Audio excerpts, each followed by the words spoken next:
which are those fantastic moments of clarity where something coalesces for you, it comes together, and you see things in a more integrated, a deeper way than you did before, right? But that can't happen unless the stuff you think you already know breaks into a million pieces, you know? So there's no a base of support that could potentially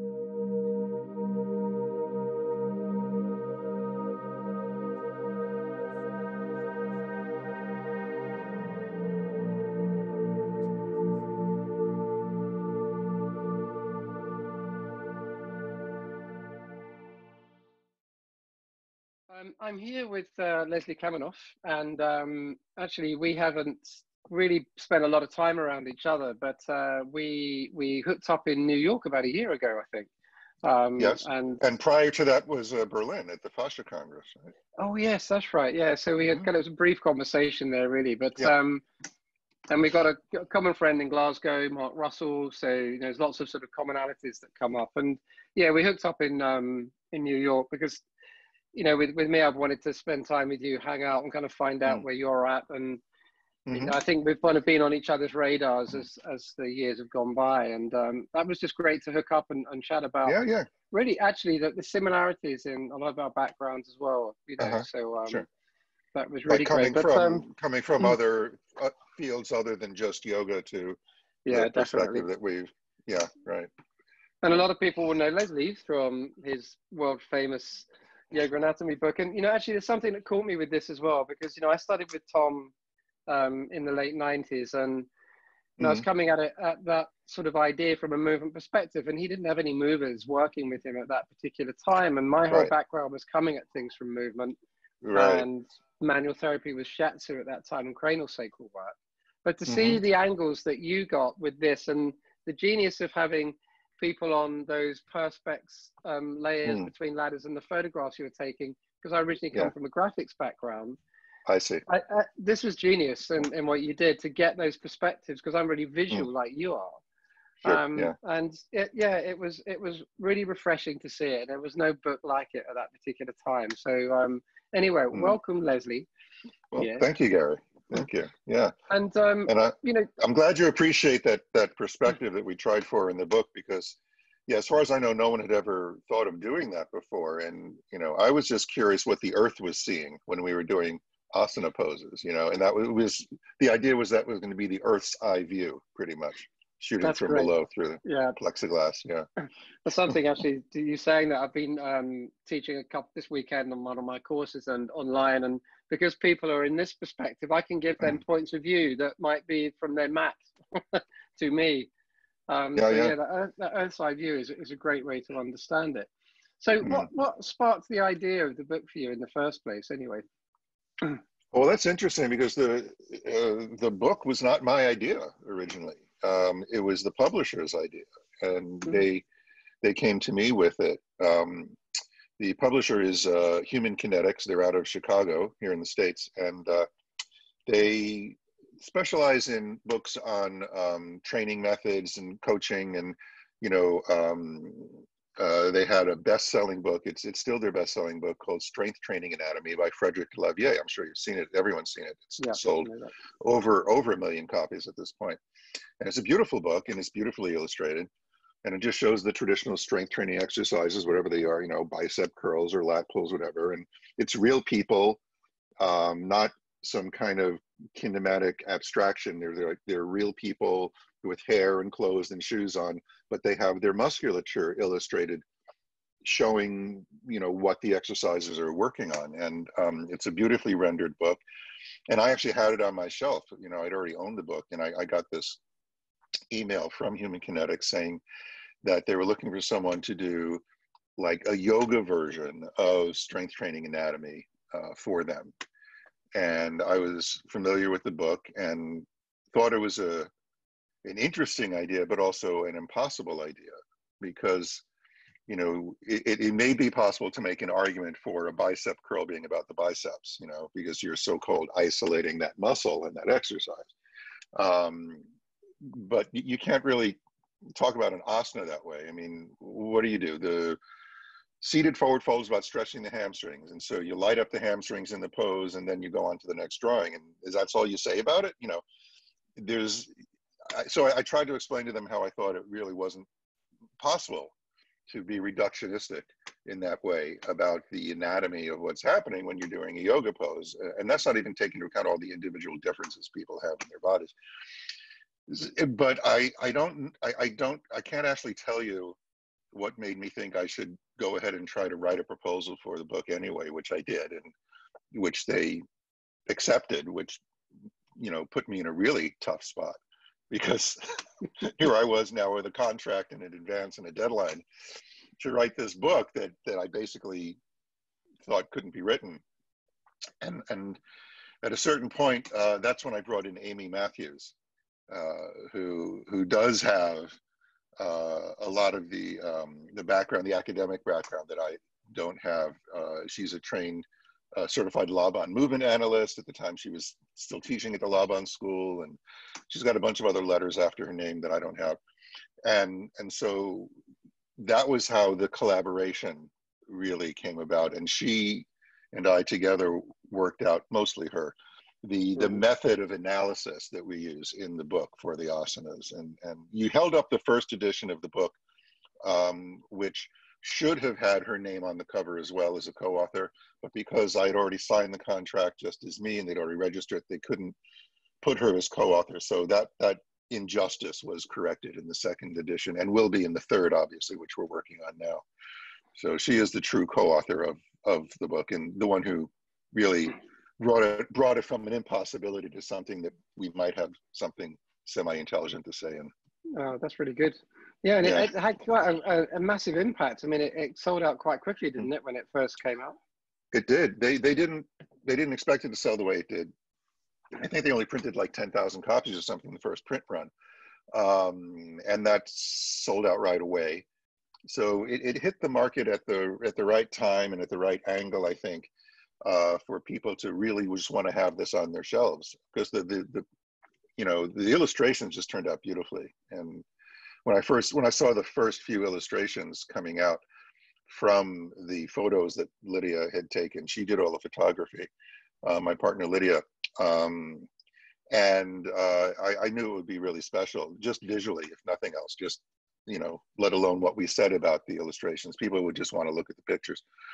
And so, yeah, they sold out the first printing of the first edition very quickly, and then it just kept going. It just kept snowballing, and they, had to really rush to get the second printing out there, and it just took off. And I'm pretty sure that at this point there's over 1 million copies of it around the world, if you take into account all the foreign language editions as well as the English version. So. Yeah, well, congratulations on that, because it's no mean feat to get something like that together. I'm in the middle of trying to write this book, which I'm going to be probably going through Lotus Publishing, but I was going to self-publish it, which is about these myofascial slings that I've been working on over the last 10 years in dissections. But yeah, but it always has to get put on the shelf for a while and press the pause button, because so many things will get in the way. Coming back to when we met in New York, it was really refreshing to have that chat when we had over breakfast that time, which I'll never forget that. But we just the background, and we had a lot of commonalities from the bodybuilding world and understanding that particular era in our lives as well. So, tell me about that time and what got you to, well, what had you interested in yoga? I mean, how did this whole thing happen from where you were in that part of the world at the time? Right. Well, the yoga was the first thing for me, actually.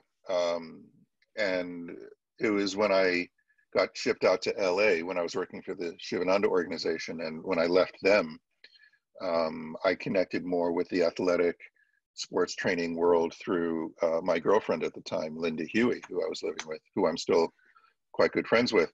But the yoga really came first for me. And everything that I sort of learned and experienced from that point on was filtered through my interest and experience as a yoga teacher. And I was never a bodybuilder myself. I was always surrounded by these world-class athletes, not just now at that time in LA, and you know as well as anyone, sort of the arc of history of this.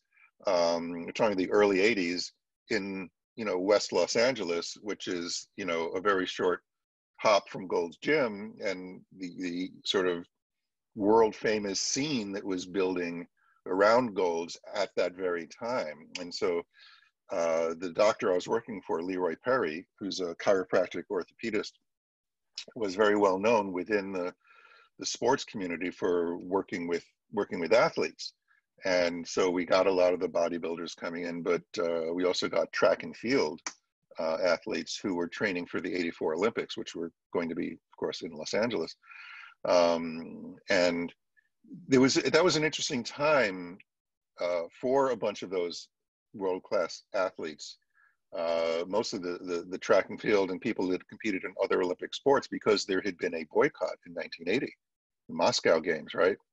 There's a whole, and so the last chance that some of these people were going to have at an Olympics were going to be the '84 Games, which were in turn boycotted by the Eastern Bloc, which gave certain athletes, more notably the women than the men, because the Eastern Bloc women's athletes were just kicking our women's asses because they were indulging in state-sponsored systematic doping programs. And when you give testosterone to a woman, it gives her a much greater advantage over another woman than if you give testosterone to a man who already has testosterone in their system, right? Yeah. So all of these things were converging at the time, and I learned an enormous amount just by hanging out in that environment. But the information that I was absorbing when I first started working there made me want to stop teaching yoga. And so it really put me off of the idea of doing all these contortions with people's bodies when I started looking at what human x-rays actually look like, looking at spines. It's not like in the books.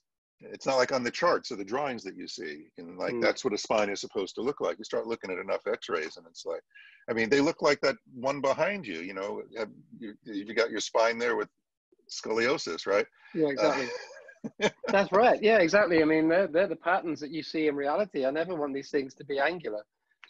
But yeah, everything's a spiral, and I was thinking in straight lines and geometry and all of that. And, there's a lot of language that I was tending to use to cue yoga, is make this parallel to that, make that at a right angle to that, face the wall, face the other wall, so I was sort of a victim of the tyranny of the rectangle to a certain extent, and trying to get my body when I was practicing and my students' bodies when I was teaching to sort of orient themselves in the space with this sort of Euclidean orientation, which is very easy to do when you're practicing in a rectangular room on a rectangular piece of rubber.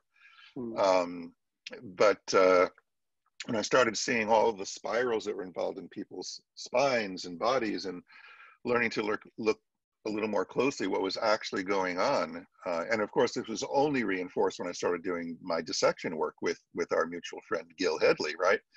Exactly.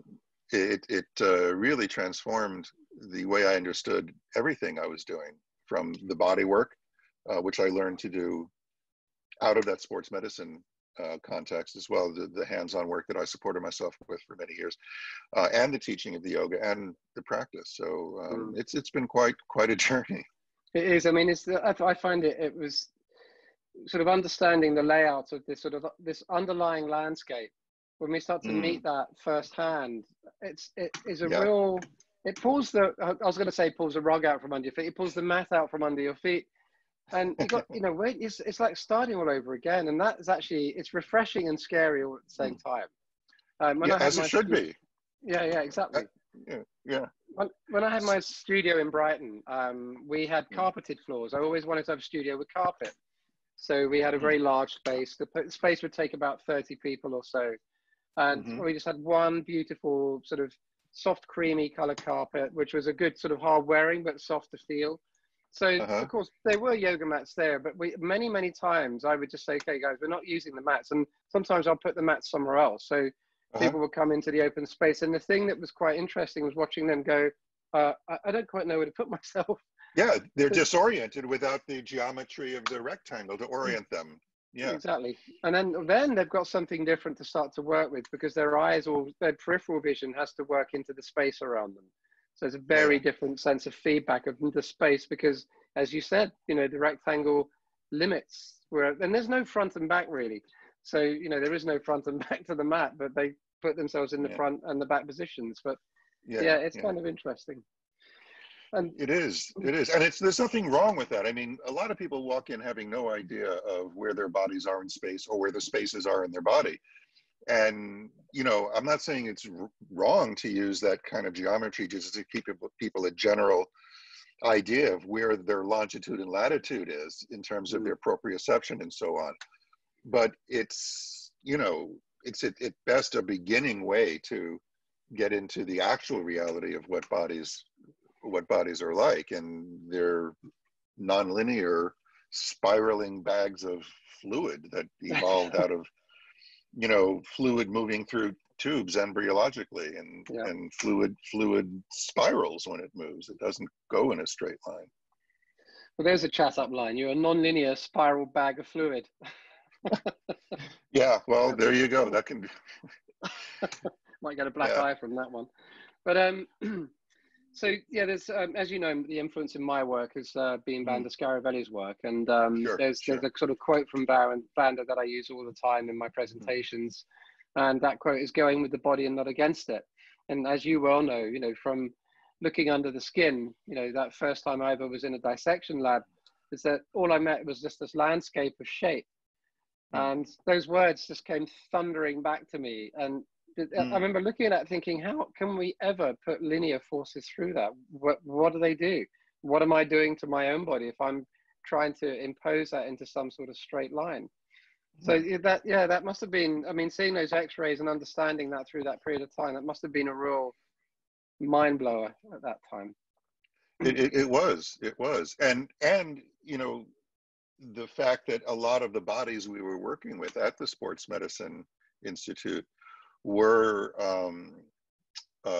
track and field athletes who, are trying to go from point A to point B in as short a period of time as possible, and how to take all of this sort of spiraling anatomy we have and direct it in a straight line down a track, or up in the air off of a pole vault, or to throw a spear in a straight line and arc it through space as far as you can, or a shot put or whatever, right?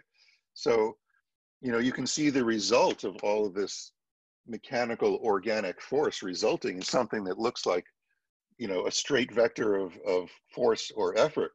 But in reality, your body isn't built that way, and to see any sort of asymmetrical deviation in the body as a flaw is a mistaken thinking.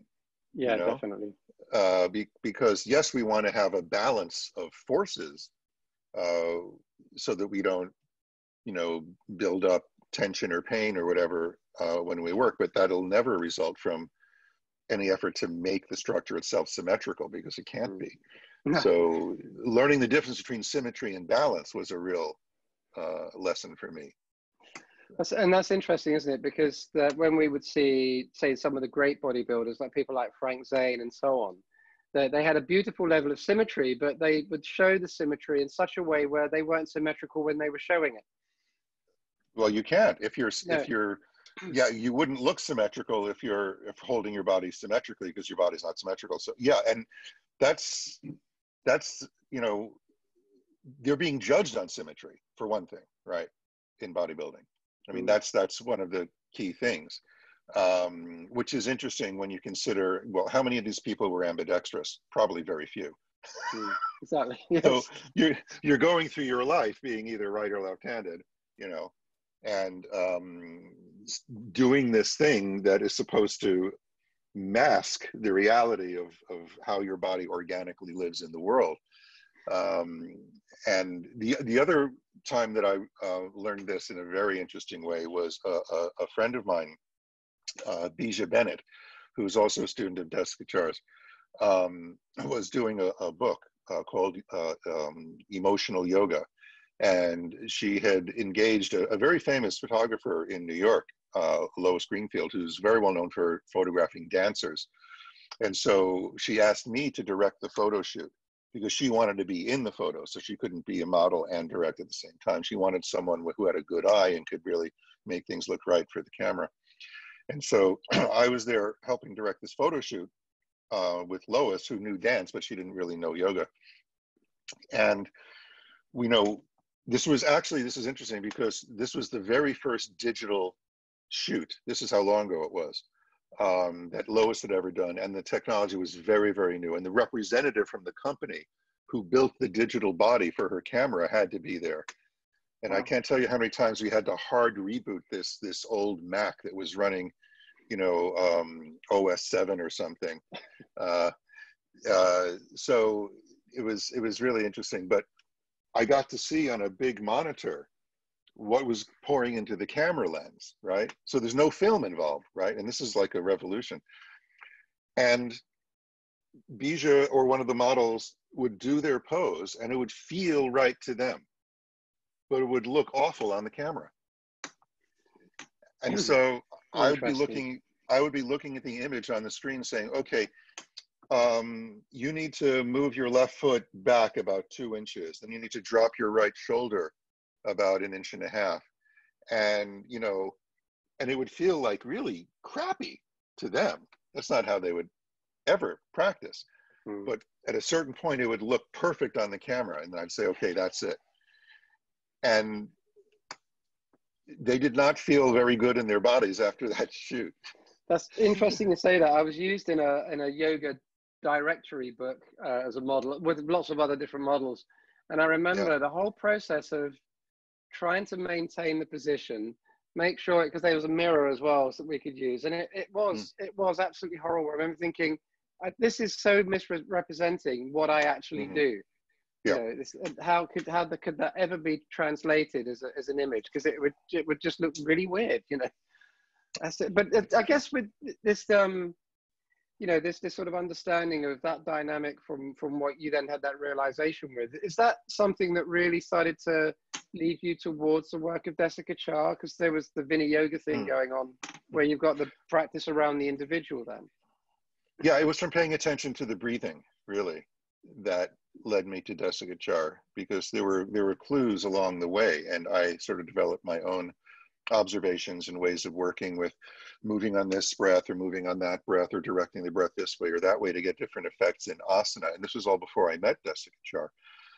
And so when I heard that his method was very breath-centric, and was exposed just a little bit to it by taking some workshops with Gary Kraftsow at a Unity and Yoga conference that was 1987.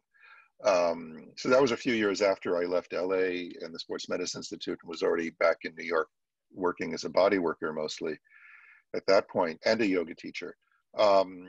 So those little crumbs along the way led me to want to work with this person who is well known for how he worked with the breath. But just to go back a minute to the bodybuilding thing, and this is a conversation we've previously had, and relating it to yoga, what was happening at that time in Los Angeles, along with the Olympics were coming, bodybuilding was getting a lot of attention, group fitness was beginning to become a thing, because that was the era of Jane Fonda's ascendancy and the VCR, and people being able to practice at home with tapes.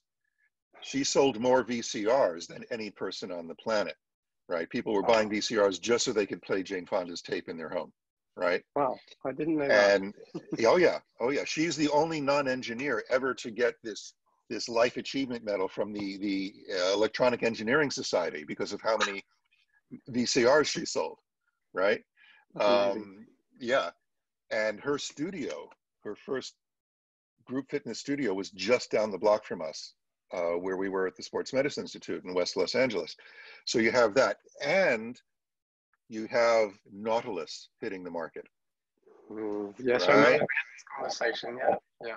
So all those things coming together really produced what we now know as the fitness industry. And they were happening at that time and largely in that place of LA as an epicenter of all of these things coming together. And we were kind of at ground zero of that. And I was just very lucky to be this young kid who barely got out of high school, but who is a natural sort of self-learner, being exposed to these environments. And the other conversation that we previously had is when you look at the parallels between sort of the fitness world and the yoga world, and the distinction between the training methods and the objectives of something like bodybuilding versus strength training with weights, which are two different things, and yet superficially share some common methodology, but are aimed at two completely different outcomes, right? One is to make your body look a certain way, and if it doesn't function so well as a result of that, that's a secondary consideration. You know, like if you can't put your arms down to your side or wipe your own butt, it's like, okay, but if I can win the competition, then, you know, I've achieved my goal. That's not the goal of strength training with weights. It's to be healthy and balanced and, you know, have a functional outcome. And you can get into that same frame of mind with yoga just by pursuing the beauty of the shapes you're making with your body, regardless of whatever the long-term consequences might be to your joints. And we're seeing the negative results of that way of practicing now, because people have been doing it long enough to be a little bit older and hopefully wiser. Yeah, yes, because we know, we see, I mean, I see a lot of injuries. And when we had the studio in Brighton, you know, there was a particular yoga practice that was really kicking off at that time. And we were getting people coming through our doors, learning a different way to understand their own body for a while. Because they figured that it was actually, well, it would help them in recover, you know, learn more about themselves. But all of a sudden, once that changed after about a month, they went back off to their other classes, and we'll be waving at the door saying, we'll see you in a month's time. Exactly. No, it was the same with my bodywork practice. Because I treated a lot of yoga injuries in my bodywork practice, and people just wanted to come in and get fixed, learn just enough so that they're well enough to go back and do the same stupid shit that hurt them in the first place, right? So it's like, I'm not going to stop them. You know, it's like more business for me. I mean, I'm not their yoga teacher. No, exactly. There's I kind of say there's an insanity that goes on sometimes in the yoga world. So if I keep doing the same thing over and over again, hopefully it will change. But just keep going back to the same thing, you know. So looking at the same thing from a different perspective is where all of these things really start to shift. So with Jessica Shah then, I mean, you spent a long time working with him, didn't you? How many? Not as long as a lot of people, frankly. I mean, I spent many years of my life being his student, but that doesn't mean that I spent a whole lot of one-on-one time with him, like a lot of people who are far senior to me in the tradition have done. You know, there's people who completely transplanted themselves to Madras back in the day and lived there for 6 months or even years at a time just to be in daily contact with him and study and covering things like the scriptures, you know, the sutras, as well as the methodology and just observing him and, you know, doing their practice and all of that. And I was not in a place in my life when I met him where I was able to uproot myself and go do that. I had a yoga studio in New York, and I was starting a family, and, you know, it was just not appropriate or available for me to make those kind of choices. So I spent as much time as I could whenever he was in the States teaching, usually week-long seminars on the East or the West Coast. He taught in Europe a bit. He taught in various places, and I always made it my business to be wherever he was when I could work with him. And then I did spend a month. I was able to get away for a month in 1992 to live and study with him every day in Madras. But frankly, the way I learned from him was, the way I was able to learn from him was not consistent with spending large periods of time in close contact, because I would come together, have an experience, and it would completely rock my world, and I'd have to go off in a corner and kind of lick my wounds for a while and figure out what the hell I was going to do next, you know. So it was very intense, short bursts of learning and connection and understanding things in a very different way, and then going back and figuring out how the hell I was going to put hands on someone or teach them a yoga class after, you know, having all of my ideas sort of turned on their heads, literally in some cases. So, and that was my method of learning. I had to have space and time to absorb and digest and figure things out. So that's how it worked out for me. Yeah, that's my experience with Diane Long, and I only had, you know, a very short period of time with Vanda. It was only, you know, just one meeting with Vanda, so I can't say I was ever taught by her, but there was a, you know, a brief session there. But with the work that I was suggested to do with Diane, Diane would have that effect, because Diane was working with Vanda every day for a period of 30 years, pretty much, because she lived in Florence. Vanda lived in Fiesole, just outside Florence. But I would go and stay with Diane for sort of 5-6 days intensives, then come back to the UK and then go back again. But there'll be moments where the work was done, and then she could see that all of a sudden I couldn't figure out what the hell had happened. And the session would stop, and she would then go off and teach other people or spend her own private time, because she was very private in herself. And I'd have to just spend my time sitting in coffee bars in Florence, staring, almost dribbling into space, just figuring out what the hell had happened. And there's many times I was sitting there thinking, I'm done with this. I'm going to go back and become a graphic designer. I don't get it. I don't get it at all. And then there'll be little moments where it just kind of came through, and I run back to Diane and say, I got it. I understand what you're talking about. She goes, great, forget that. Let's move on to the next thing. Sure. So I think I just had to crack so many times. And John Sturck talks of similar stories with his time with Vanda Scaravelli, that he was one time in Florence, and, you know, he was working with her, and the same thing, he would sit there and he just thought, you know, I'm done, I'm going to go back and become a hairdresser. And then all of a sudden, you know, the moment comes through, but we get stripped bare, you know, it strips everything away, and it's a very raw and vulnerable, but really exciting place to be. Absolutely. And I see the students who take my workshops going through it, and I warn them that they're going to go through it. You know, that it's usually the preliminary talk before we even get started with the subject matter. It's like, my very strong goal for each and every one of you here is that you have at least one or two amazing aha moments out of something that you encounter in this workshop. But I have to warn you, you can't have the ahas, which are those fantastic moments of clarity where something coalesces for you, it comes together, and you see things in a more integrated, a deeper way than you did before, right?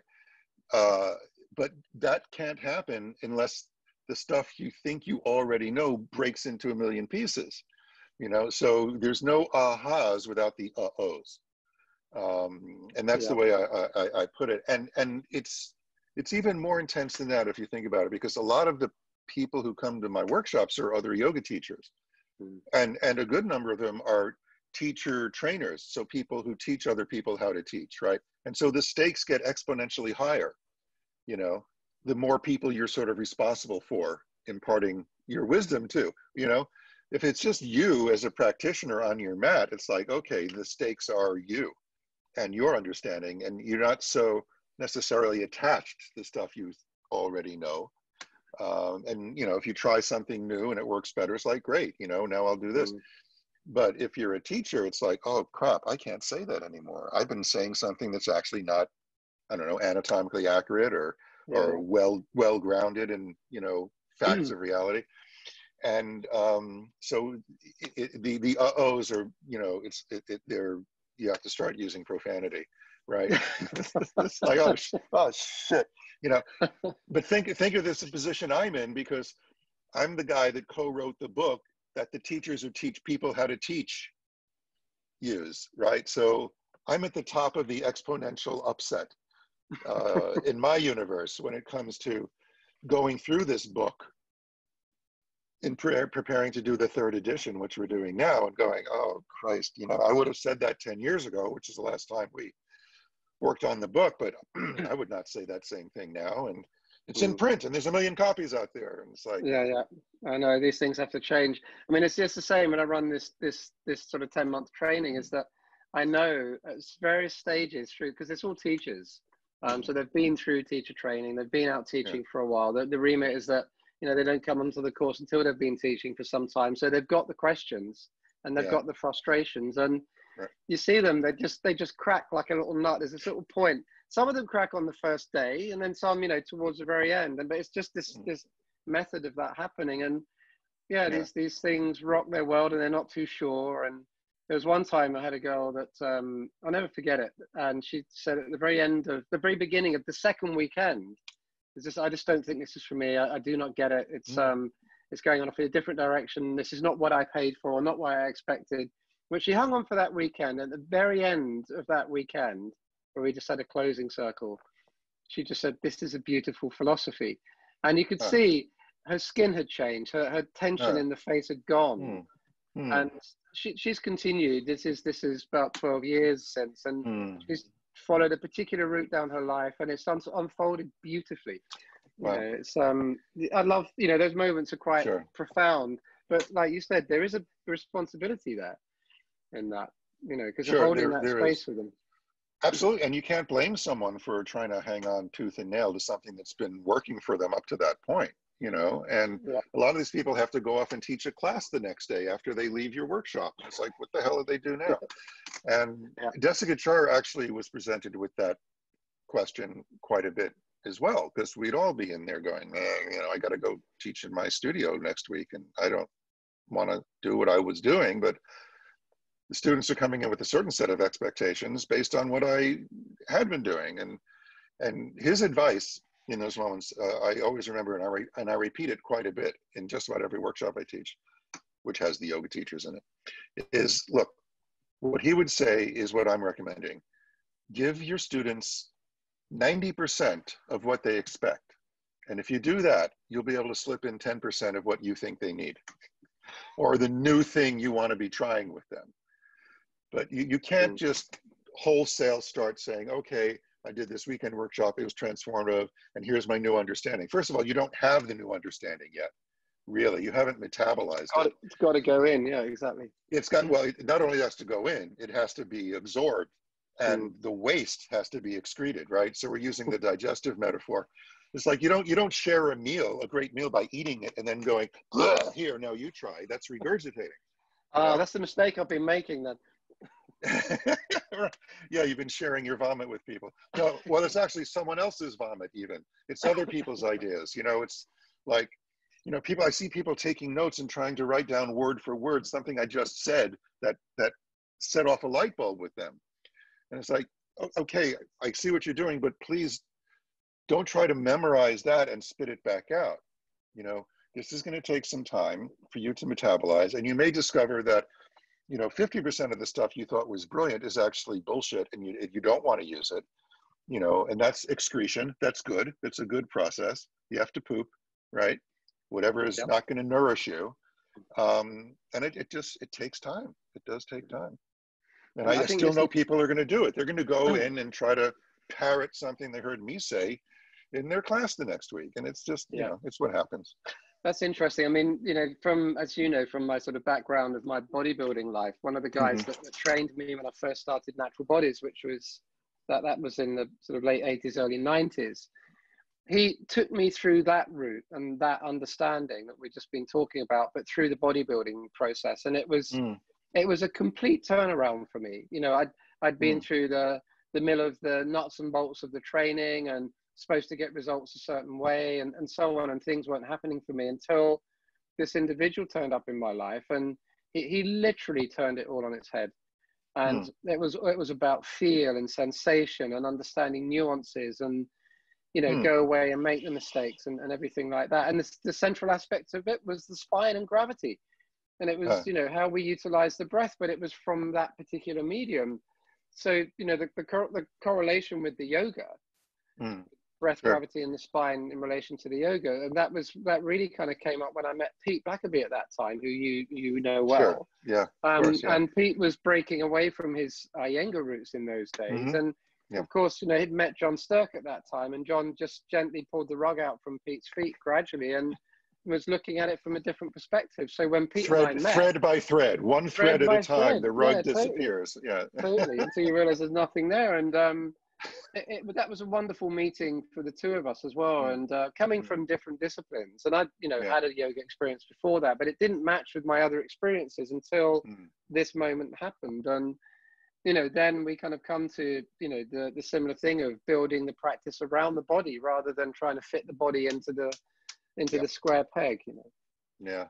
Well, see, I have a question though about the way you're using the term bodybuilding, you know, and Mm. maybe my understanding of it is too narrow, but when I would use the term bodybuilding, I would use it to distinguish what you're doing from strength training with weights, in that my understanding of bodybuilding is you're going for a morphological change in the shape of your body so that you can compete perhaps in a bodybuilding competition, or at least have, in other words, you're going for the shape and not necessarily the function as a prime Mm. goal. Now, and the way you're talking about it sounds different, at least the way you came to understand what you're calling bodybuilding.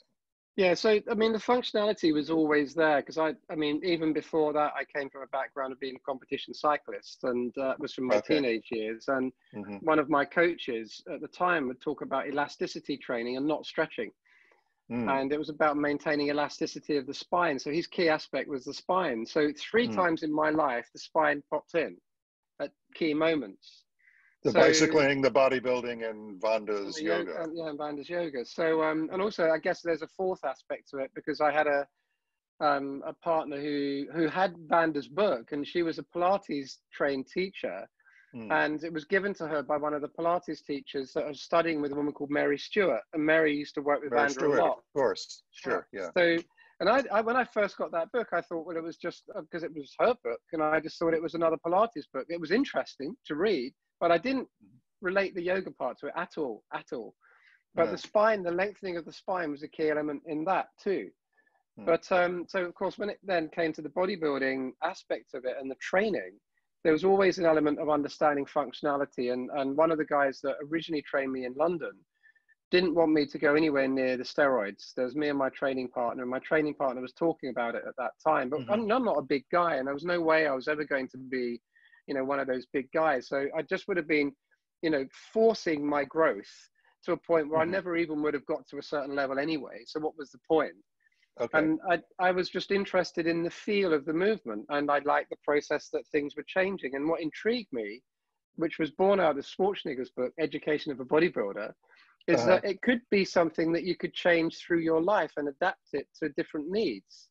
And that really interested me. So that became the basis of the training. So of course, when I then jumped forwards and met this guy in Brighton, Carl Lloyd is his name, and he'd been a pro bodybuilder, had the balance of Frank Zane, and he'd messed himself up on steroids, but came back naturally because he was told it was never lift again.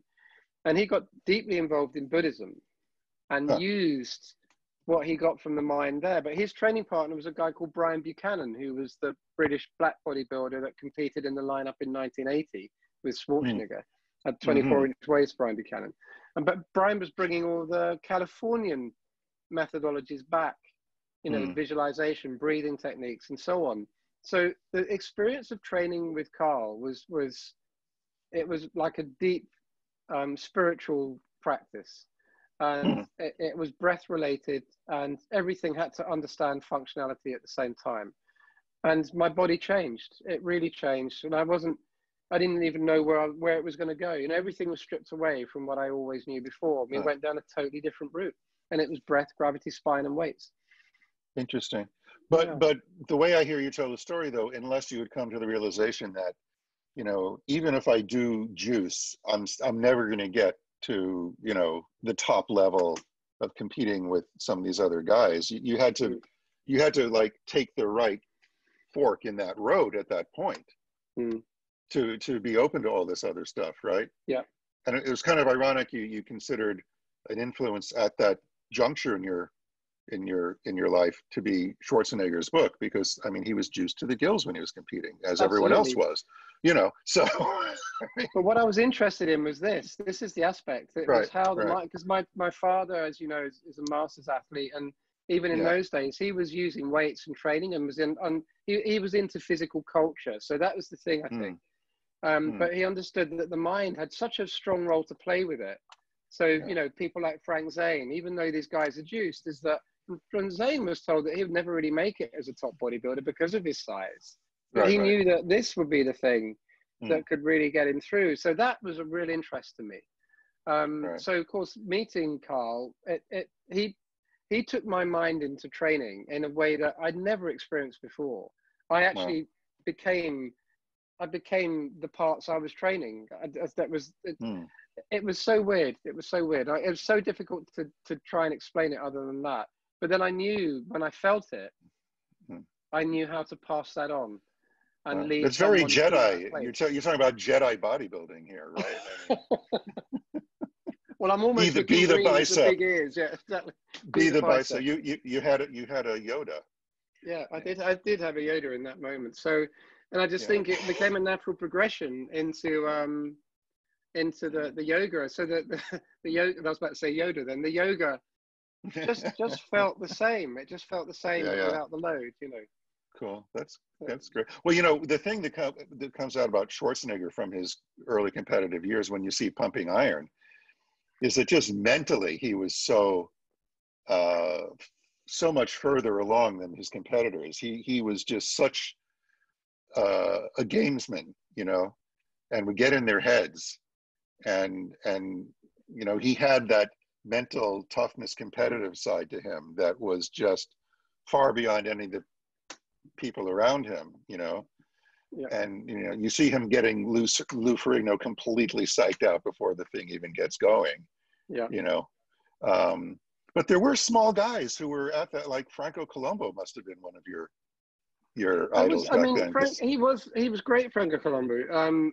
It's just a different aspect, I think, of, you know, some of the guys had a um, certain characteristic to them, their nature, their character yeah, came through, you know, yeah, like Ed Corney as well. You know, you had these amazing people, Serge Nubret, and he was very silent, Serge Nubret. He moved like a panther, and uh-huh. was very. It had a different quality to him altogether. So there was something inside these individuals that Mm. their bodies became an expression of themselves, Mm. where nowadays you don't see that anymore. No, it's a freak show at this point. Yeah, It's yeah, really, it's hard to even look at, knowing the damage. You never yeah. tried to blow up a hot water bottle, though, did you? No, not at all. I don't think I'll get there at all.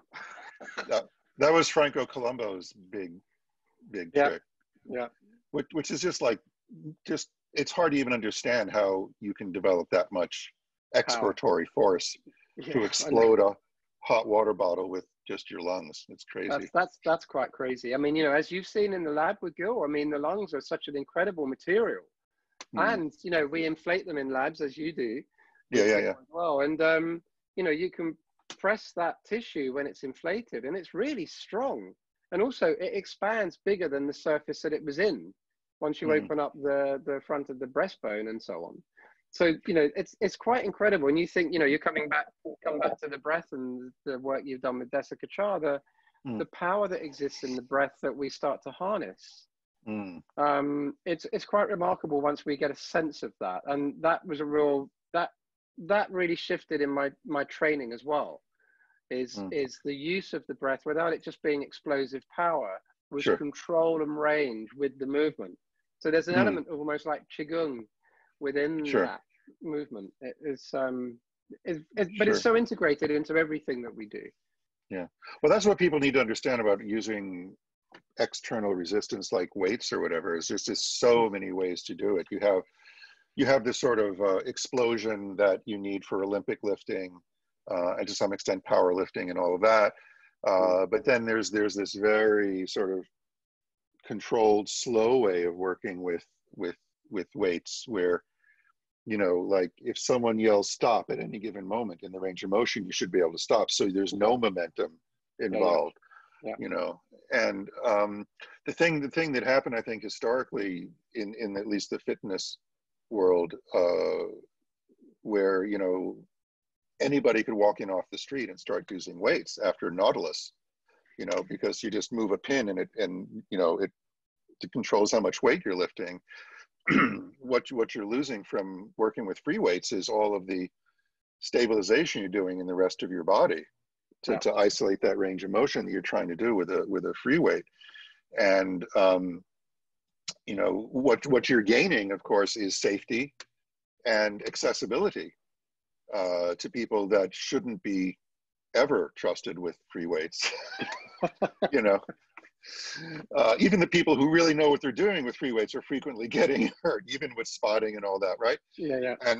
And so what the fitness world had to inject back in to the conversation at a certain point was this idea of core stabilization and all of the things that go missing when you're like sitting in a device propped up and just working one muscle group, and the frame that you're in is doing the stabilizing instead of your own body. And I think that's why to some extent yoga was kind of attractive at a certain point, because it was clear that that was getting some of that kind of strength back into people's bodies that was being sort of taken away when you do your biceps on this machine, you do your triceps on that machine, you do your quads on this machine, you do your hamstrings on that machine. It's like it's treating the body as a bunch of isolated parts. Yeah. You know, you're developing a different kind of strength that way, and there's something missing.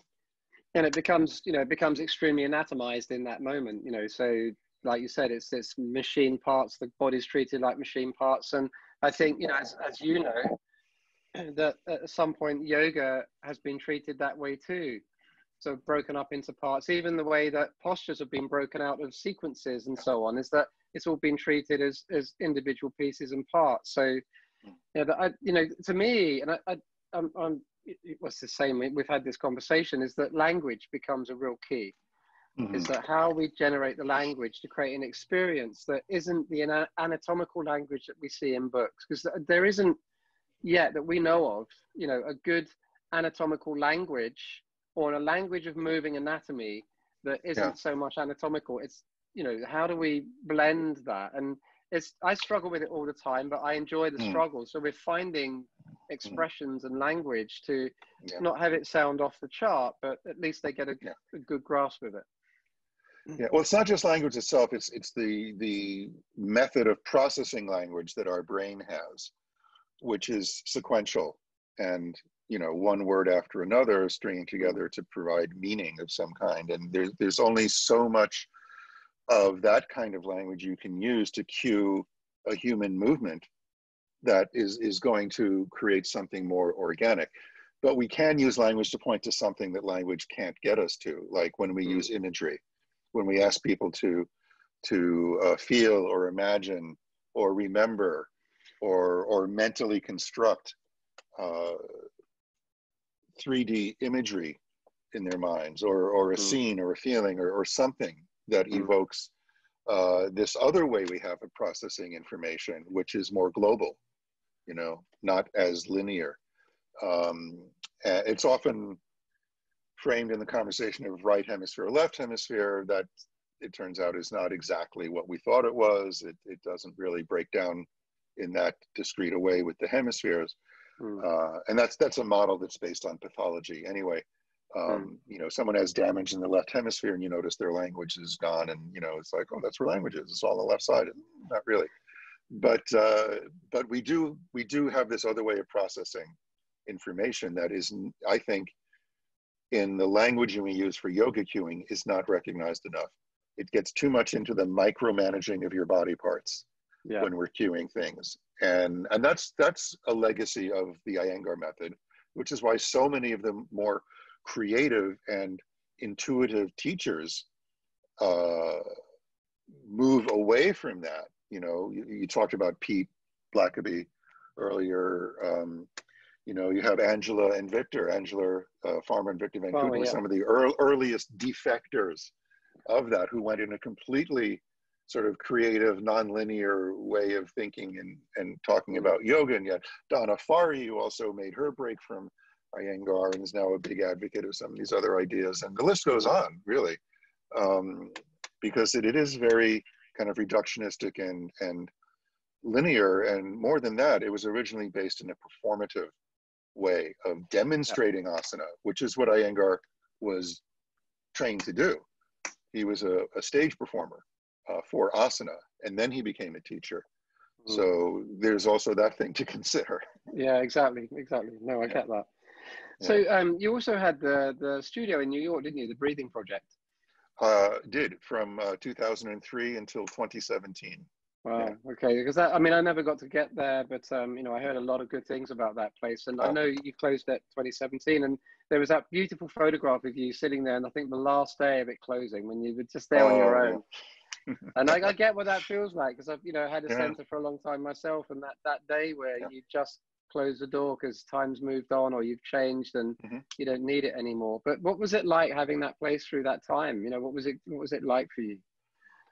Oh, it was like a lot of things. It went through a lot of phases, really. It wasn't what we thought it was when we opened it.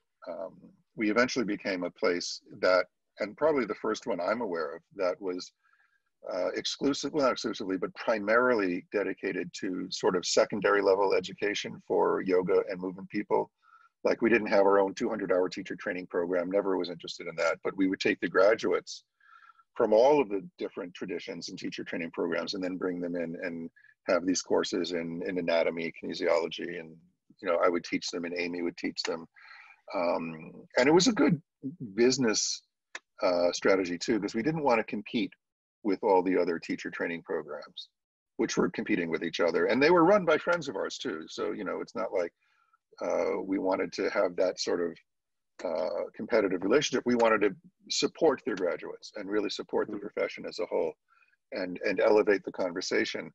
And of course, the book came out of that collaboration that was there at the Breathing Project, because Amy was really the managing director and working there all the time. And so what I remember mostly were the dialogues between Amy and myself and all the students who came through and, you know, who were already teachers but went on to do their own things in their own ways. And, you know, there's just a lot of memories. And, you know, we feel like we moved the needle, you know, through the book and the online trainings that we created, and the teachers who passed through our doors, and the clients and the students.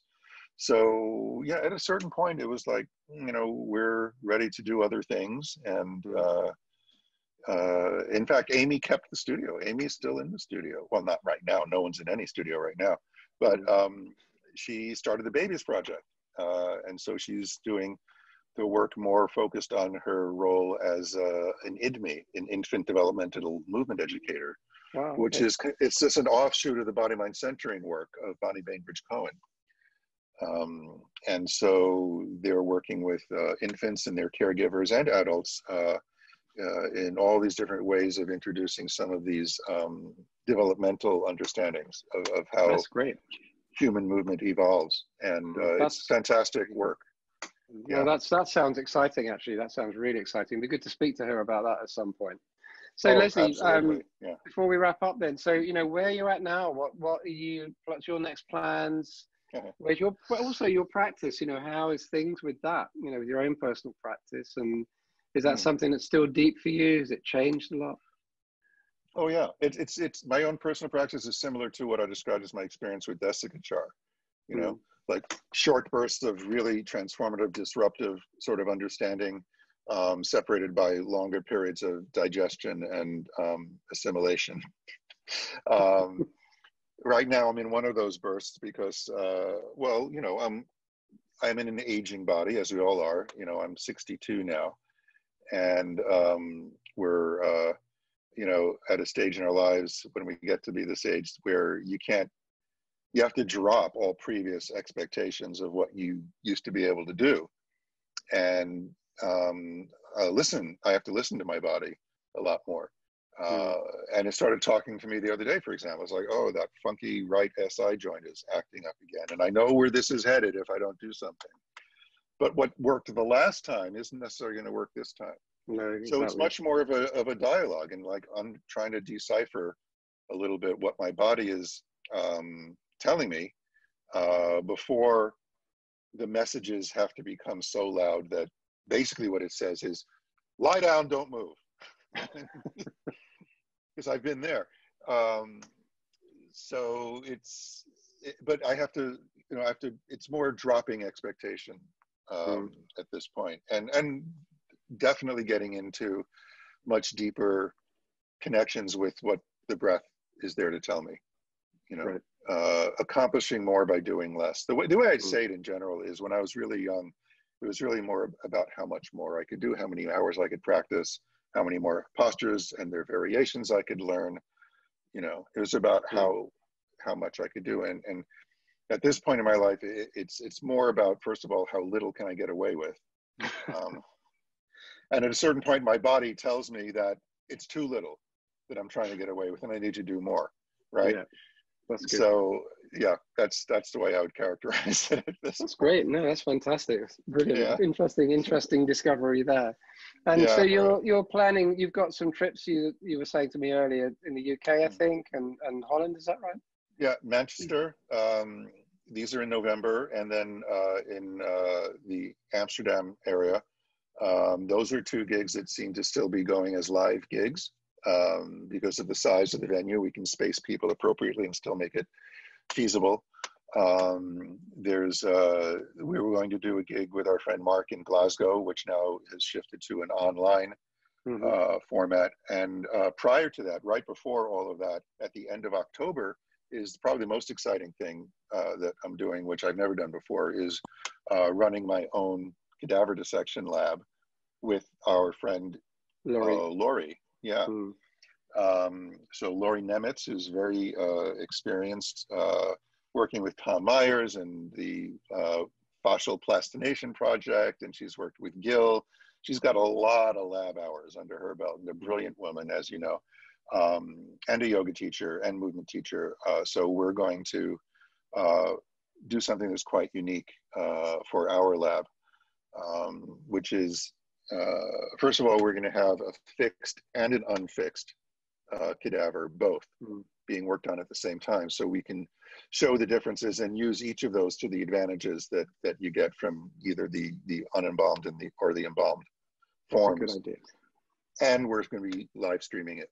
We're going to be live streaming from the lab about an hour a day, and then the evening session later that day will be us taking some of the footage we gathered in the lab and doing a live interactive teaching thing with people online, not in the lab. So it's going to be a fun thing. And we're going to be collecting a lot of footage that won't be part of those live streams at first, which we will post-production edit into a whole maybe course, like short course, which will be available for later viewing. So that's a lot of exciting stuff. Yeah. No, that's great. No, Laurie's great. I mean, she's part of our team on the Plastination Project, and I can't rate her highly enough. So, because I'll be running dissections in the Plastinarium, so I'll be having guests out there. So maybe we could organize something where we get you out too. Oh, that would be so much fun. And maybe you, me, and Laurie could do something there. So that would be interesting, and kind of because there's the capacity to run movement space. There's a movement space as well, so it can work really well. But we'll talk about that at a future time. Yeah, Leslie, well, I used to lead tours. I used to lead tours of the exhibits when the Bodies exhibit was in New York. We would bring groups there and we'd walk through and lead tours. So yeah. So we got to do that.